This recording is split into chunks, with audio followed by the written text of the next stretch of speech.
Hi, Bill Flaherty again.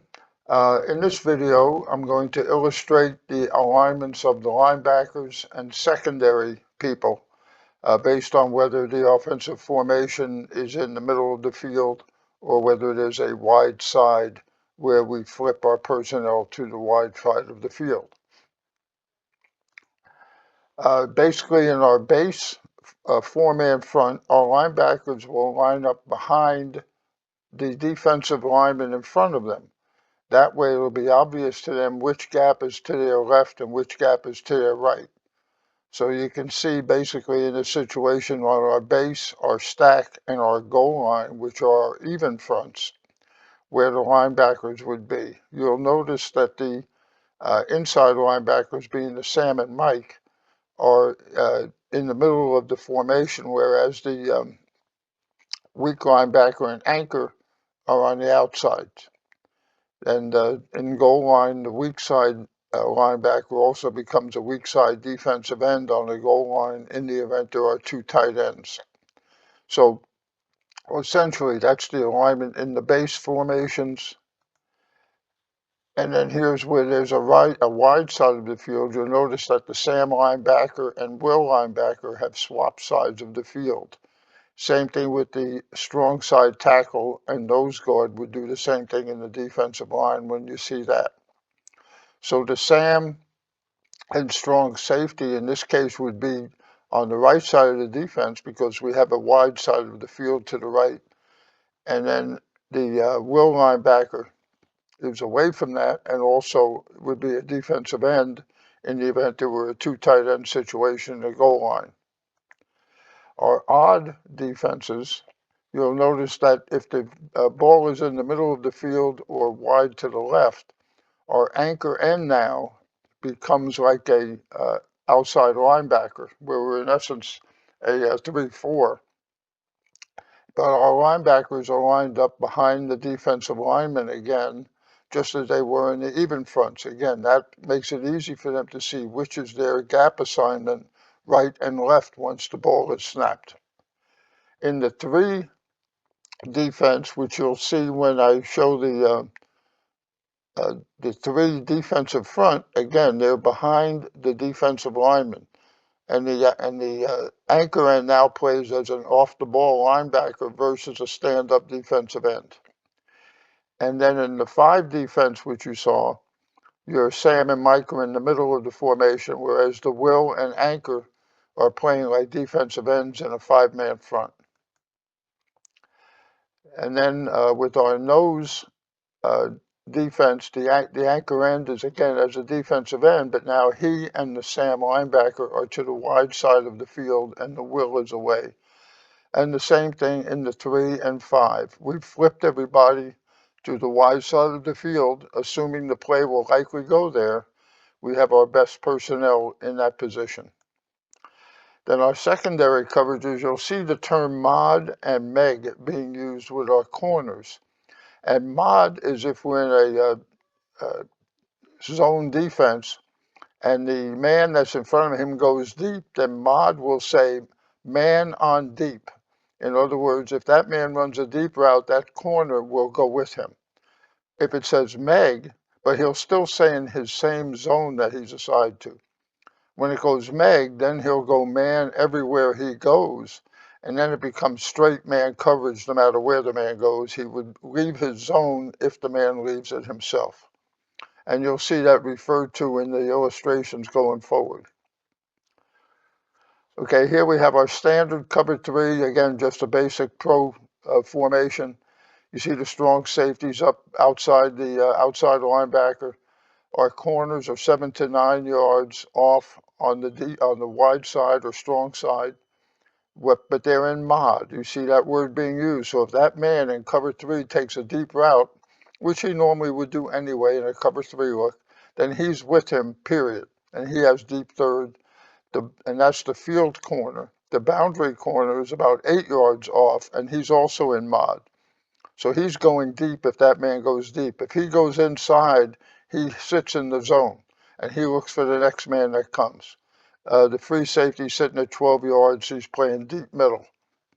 Then if there's a wide right against cover 3, you'll notice that the strong safety and field corner have flipped over to the other side because the wide side of the field there, and he's sitting there, again, 8 yards off mod. The strong safety is playing 4 yards with curl to flat and curl to flat on the other side. The assignments are the same. Boundary corner again. He's got mod to his end of the field. Then if there's a twins look, we've got the will linebacker comes out and he's on an inside alignment or inside leverage and he's got hook to curl to flat. Your boundary corner is 7 to 9 yards. He's in mod. Again, we're in cover 3.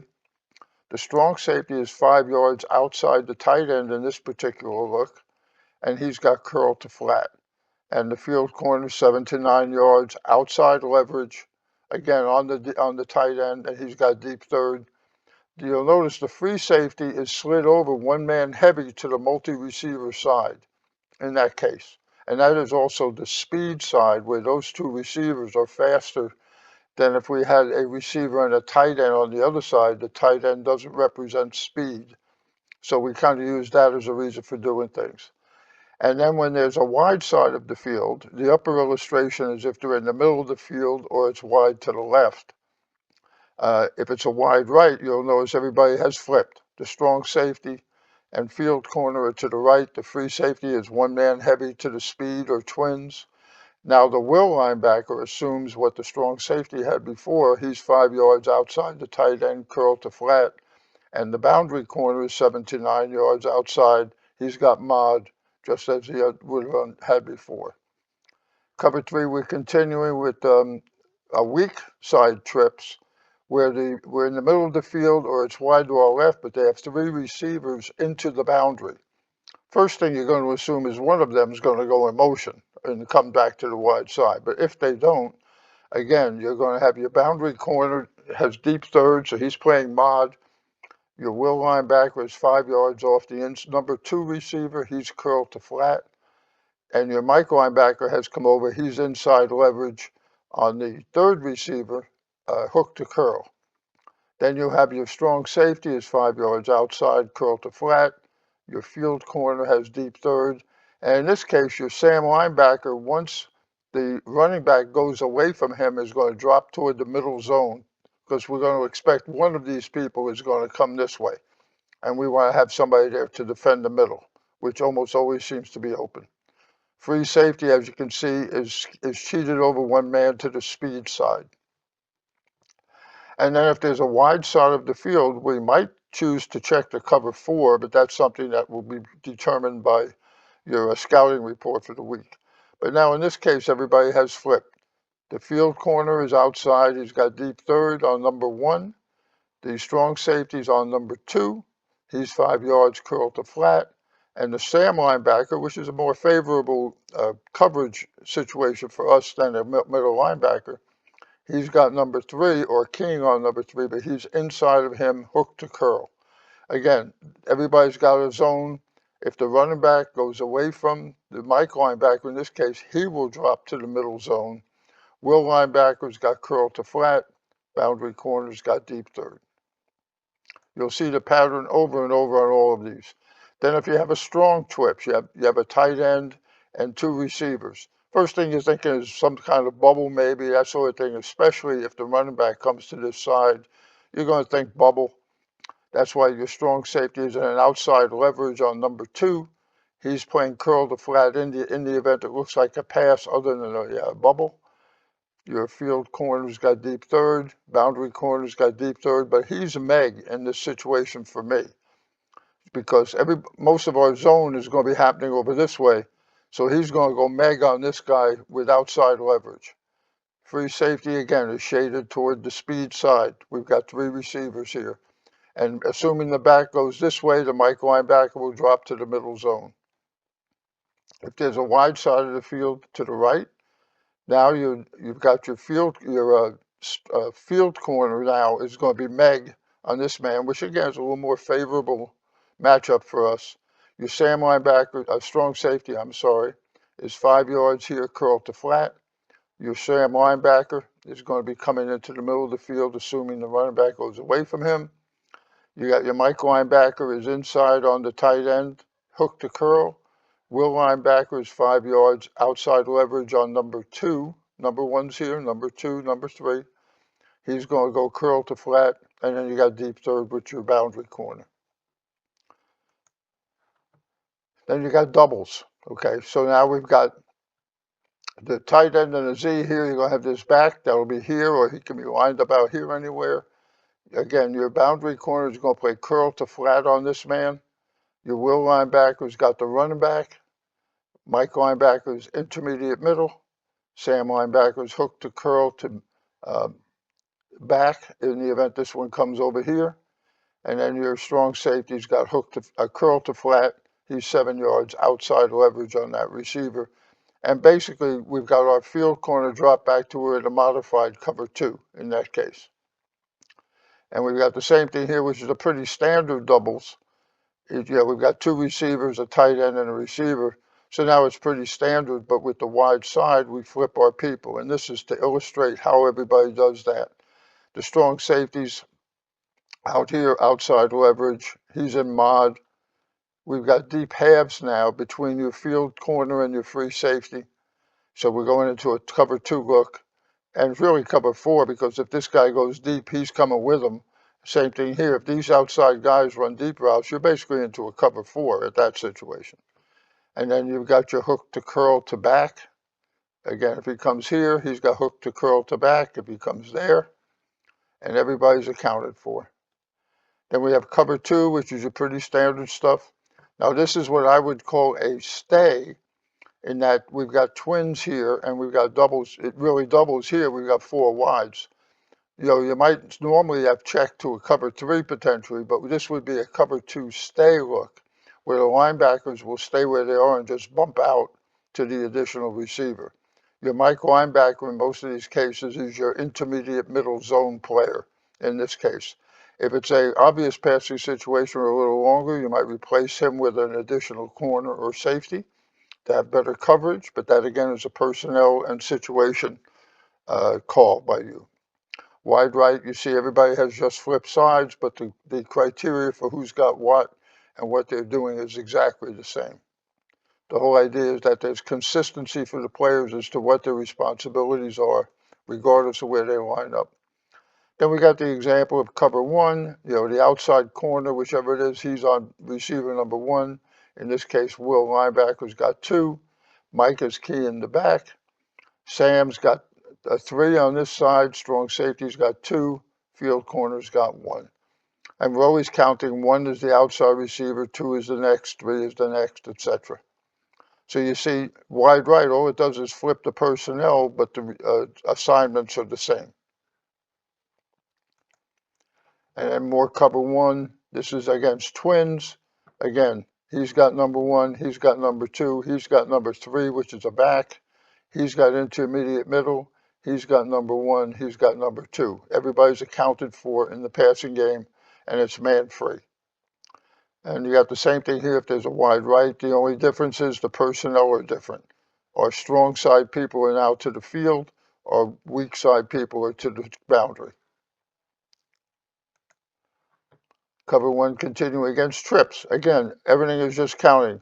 He's got number 1, he's on number 2, he's on number 3, he's on number 1, he's on number 2. We work outside in as far as assigning. Your Sam linebacker, he may go. If he sees this man here, he may come up on one of these blitzes, and that'll be a call you'll have in for him on that. Or if nothing, he'll drop to the intermediate middle. Obviously, the free safety is going to shade to the 3-man side or speed side, whichever that happens to be. Wide right situation, everybody's thinking the same, except now your personnel are flip sides. So we have our better players, faster players, better tacklers, whatever the case may be, there to decide where the play is likely going to go. Cover 4, it's just like what happened before when we had cover 2. And we had mod on the outside. Now these 4 are handling 4 deep zone. These guys each have curl to flat, and the Mike linebacker is playing middle here. He could be being brought on a blitz. if we think that's advisable in that situation. It just depends on what the tendencies of your opponent are. I don't like leaving this area open because inevitably someone's coming there, or I would be sending someone there anyway.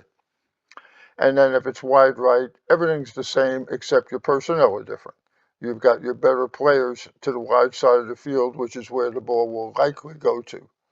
You may, again, have matchup zones. If you feel you have a really good cover man, that's a corner, and they've got a primary receiver that they're sticking into the boundary, you may flip these people on a week-to-week basis to put your best cover man on that best receiver, but that's something you won't know till you see what your personnel looks like.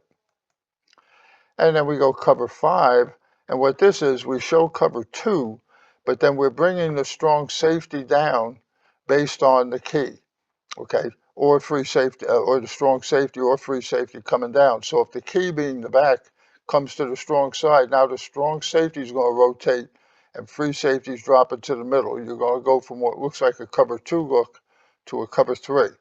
If the back goes to the right side of our defense, now the free safety will come down into the hole and the strong safety will rotate to here. Again, if a passing situation, this man may be a better hitter than he is a cover man, so you may replace him.